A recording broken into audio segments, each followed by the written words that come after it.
Hello everyone, welcome back to my channel. It's Ladance here. So in today's video, I'm basically going to be putting all the movies that I watched during quarantine into a tier system.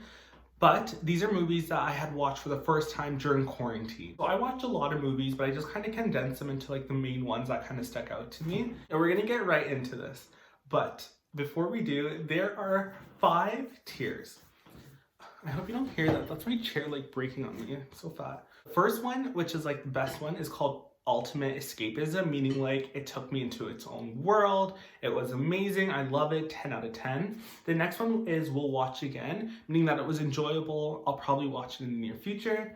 The next one is Took a Nap But Okay. This is a movie that it's like kind of think of like the Hallmark Women's Channel, like Sunday movie you just kind of put on to watch something, take your mind off of things, and then you fall asleep during it, but you wake up and the movie's still going, and then you catch the ending and it's like fine. That's kind of not. Wedding Ceremony is the next one, where literally I will never watch again. I will not recommend. We all need to come together, buy all the DVDs if they exist still, and just burn it because it wasn't good. And then last but not least is Electric Chair, basically meaning everyone from the sound to the writers to the director to the actors need to be electric chair.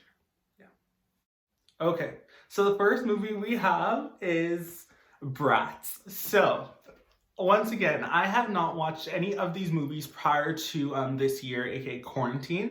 So Bratz is always one that I always kind of watch. I've been obsessed with Bratz. Like, I was not a Barbie, Polly Pocket. No, it was Bratz. Those were the cool dolls, okay? So I had high expectations going into this movie, and when I tell you this was so bad but campy and funny, like I cannot. We had Tom Hanks' son, Chet Hanks, in this movie. The one who like speaks in a Jamaican accent.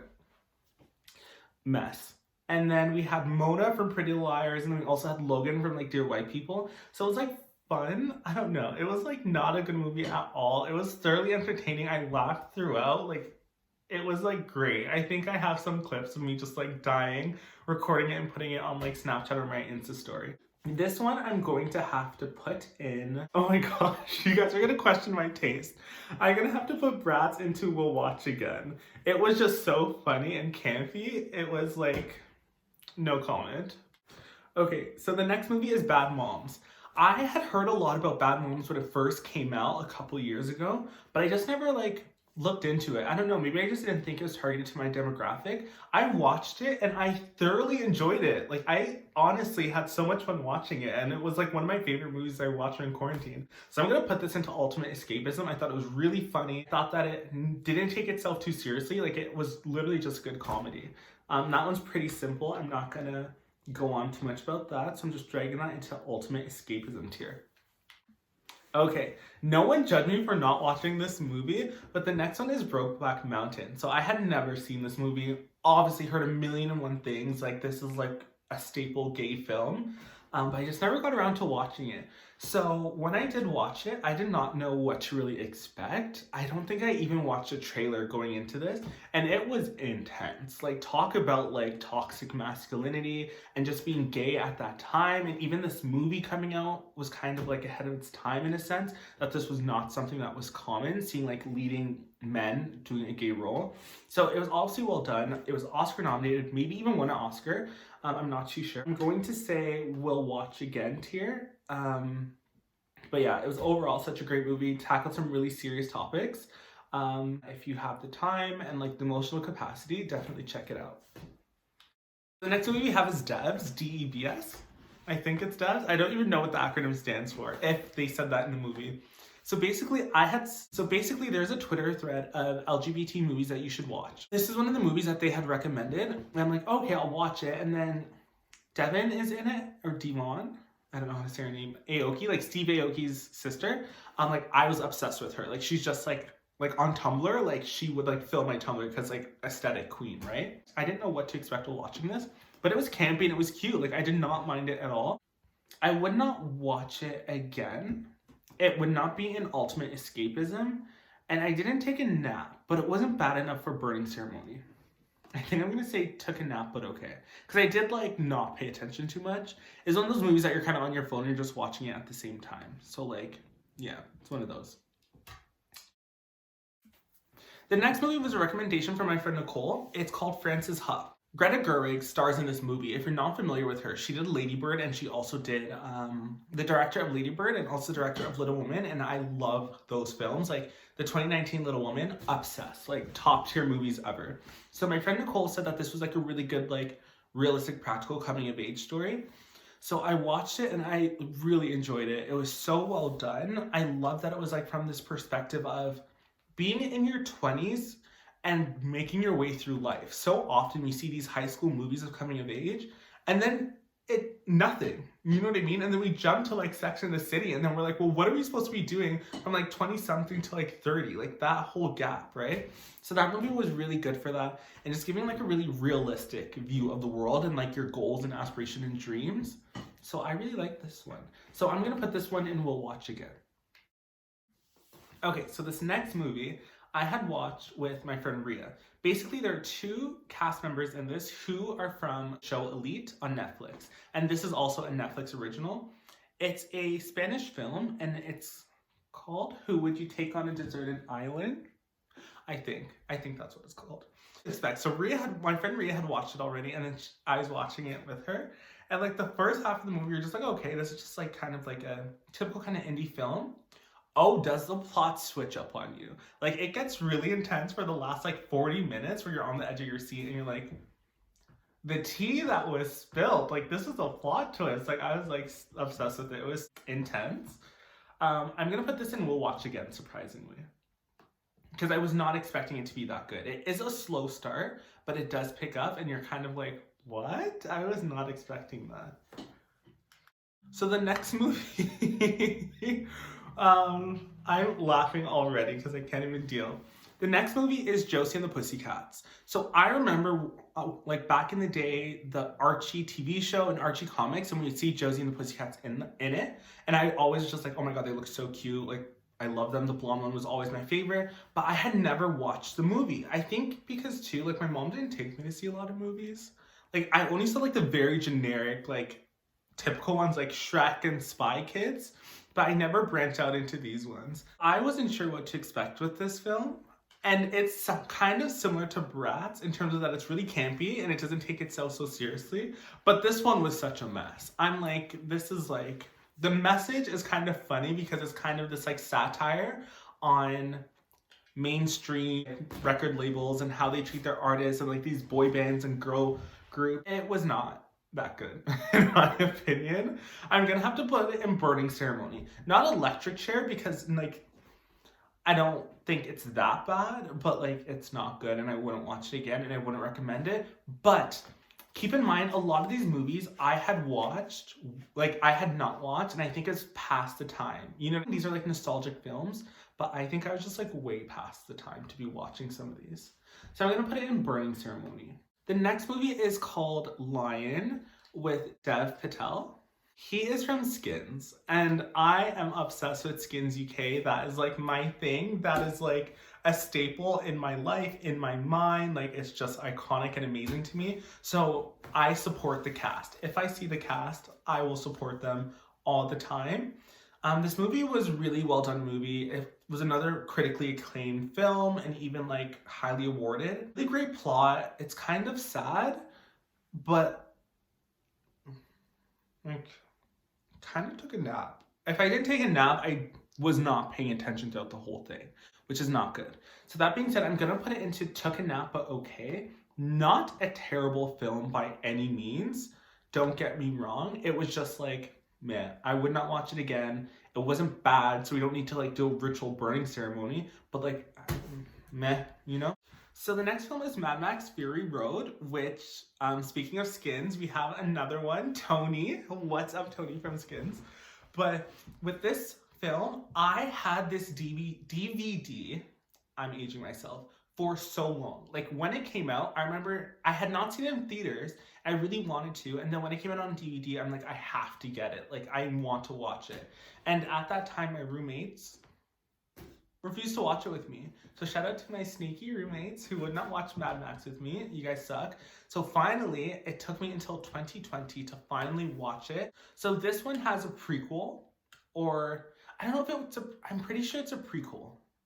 I don't know if it was a reboot or a prequel, but anyways, So this movie kind of drops you in almost the middle of a plot, where I felt as though you're supposed to already know what was happening, and you're in like the middle of a chase scene, and that's basically like the whole film. It's like a getaway movie. And I thought it was gonna be more plot driven, but that being said, the shots were amazing. The cinematography was on point. Like a desert, like the outfits, the costume design, like it was really well done. I thoroughly enjoyed it for that. It being kind of like this action-based movie. So I am putting Mad Max into We'll Watch Again because I definitely will. It was a good movie. I did enjoy it. Okay, so next we have Mamma Mia 2. So I actually just watched the first one last year and like I thought it was so good. And I remember I couldn't find the second one anywhere. So it took me a while to get to it. So when I watched it this year, like so well done. I love movies based in Greece, like Sister of the Traveling Pants. Like it's just such an aesthetically pleasing country. So it was amazing. Like the sets, which weren't even sets because it was actual country, were like, I'm obsessed. Like that alone made me like fall in love with this movie. The cast was amazing. I love that they aged down her love interest. Like that was so cool seeing them like all attractive and stuff, and you're kind of picking who your favorite boy was. That was really fun. I enjoyed that a lot. And I just love the music, like ABBA. I know some people were really into that. Like I know like a lot of my white friends grew up on ABBA. Is that how you say it? I think that's what you say. However, I was very much not. Like I think through mainstream media, I was familiar with some of the songs. However, I didn't really know them much, but now I'm like, I love this music. I love the soundtrack. I love the whole feel of this. It was so well done.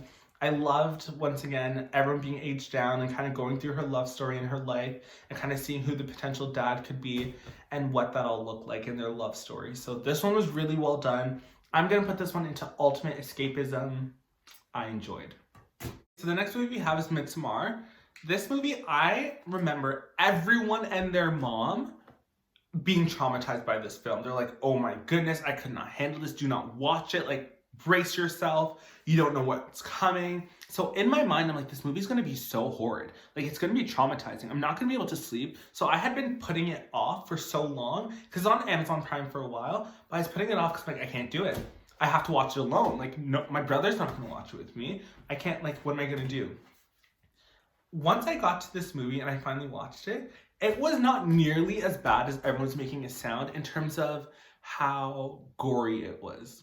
Yes, they are very impactful, but it was to, like, push the story forward, and it wasn't just, like, shock and awe, you know? Kind of was, but, like, anyways. So that being said, I really enjoyed the plot of this movie. It was not that bad. I was not like repulsed by it where I couldn't sit through it or watch it, or I don't know, maybe there's something wrong with me. I did not find it that bad. What I particularly enjoyed about this film was not so much my watching experience, but going and looking at directors' thoughts on it, YouTubers' reviews who kind of like gave more of an insightful analysis. I think that's what made me really enjoy this movie. Or not enjoy it, but I guess appreciate it a lot more. I wouldn't watch it again. That's misleading. I didn't take a nap, but I'm gonna put it in took a nap, but okay. Because I won't watch it again, because I don't care to watch it again, but it wasn't bad. It was definitely a good movie in its own right. The next one is, oh my god, I don't even know what movie that is. I believe it's called Paradise Hills. Okay, I don't know why I don't know the name of the movie. I believe it's called Paradise Hills. So basically, when I become fixated on like an actress or actor, I have to go through their IMDb and watch like everything. So I went through like an Emma Roberts phase during quarantine where I'm just like, I want to watch her movies again. And then I realized I had not watched this one. And it looks so aesthetically pleasing. Like I kind of love the cinematography and the set pieces. This one I probably had like the highest expectations. It was kind of unfortunate because like it wasn't that good. By halfway through, you realize that the movie's not really going anywhere substantial, and it's kind of just the plot's just whatever. So I was kind of disappointed in this movie. The costume designs were really well done, but it was just not it for me. I did not enjoy myself that much while watching, to be honest. It's almost like they conceptualized a idea that wasn't fully thought out. This time I'm gonna have to put in Burning Ceremony. I wouldn't watch it again and I wouldn't recommend it. Sorry, Emma. I love Emma though. The next movie is Ready Player One. I had anticipated this movie for so long and watched non-spoiler reviews prior to its release, and then for some reason I just never went to watch the movie. That being said, I felt like it didn't go on streaming services for quite some time, and when it did, I just kept on forgetting to watch it. So this year during quarantine, I finally got around to doing it, and I thoroughly enjoyed it. It felt almost kind of dated. Like I'm like, okay, this, I could totally tell that this came out like, what, 2017, 2018? It felt like that era, but I loved that. It kind of brought me back, and it's funny because my friend and I watched it at the same time. We do this often. We watch things at the same time, but don't talk about it, and then we're just like, wait, you watched that? When did you watch it? Last week? But yeah, anyways. So I really enjoyed this one. This one was super cool. I love the concept. I would definitely recommend this one. This one's like a really cool one. Just sit down and watch, and it's like almost, and this is gonna go into my ultimate escapism just because it does take you on such like a literal journey. That's kind of a parallel to what the film is about, of kind of escaping into a different world. And this film literally does that for you. So I'm definitely gonna put this in my top tier. Next we have My Sister's Keeper. I remember I was like really sad during quarantine, and like I just want to watch a movie that I could like cry to. And I searched on Google what movies I could watch, and it wasn't that great. Like it was a nice message, and I like that they did tackle the subject matter, but it has to go into Took a Nap, but okay. The next movie is Sweet Magnolias. I think that's how you say it. I don't know how to say it. This movie, I was like mind blown with how amazing this film is. It is a bit dated in terms of it's a bit older, but it's amazing. And it has like Dolly Parton and Julia Roberts in it. It has like a great cast. And I was obsessed with this when I saw it during quarantine. I'm like, this is so well done. It made me so sad. It's just such a great message. It's gonna go in, we'll watch again. However, I don't know if I can watch it again because it is kind of sad. It's one of those heartfelt, feel good, but also like you have to bring the tissues for this one. So I'm gonna put it in, we'll watch again. Wow, we're at the last movie already. That was so quick. So this last film is Wave. My friend Ria was hyping this movie up, and she's like, we have to watch it. So for her birthday, I'm like, hey, we'll watch Waves. It takes you on a journey. It is that movie that is just such an emotional roller coaster. Once again, it's an A24 movie, so it's beautifully shot, obviously. Like, their cinematography is always A1. And the subject matter is so heart-wrenching and so down to earth, and I think it's so relatable in a sense, even if you haven't directly dealt with something similar, that you're just like, wow. I love how it speaks about family, because it shows you that even when something goes wrong or something happens to one person in a family, it affects everyone. Like everyone's life and like the trajectory of their life changes, you know? Thanks, Ria, for making me watch it. But I recommend it. I will put it in, we'll watch again, because it was a super well done film.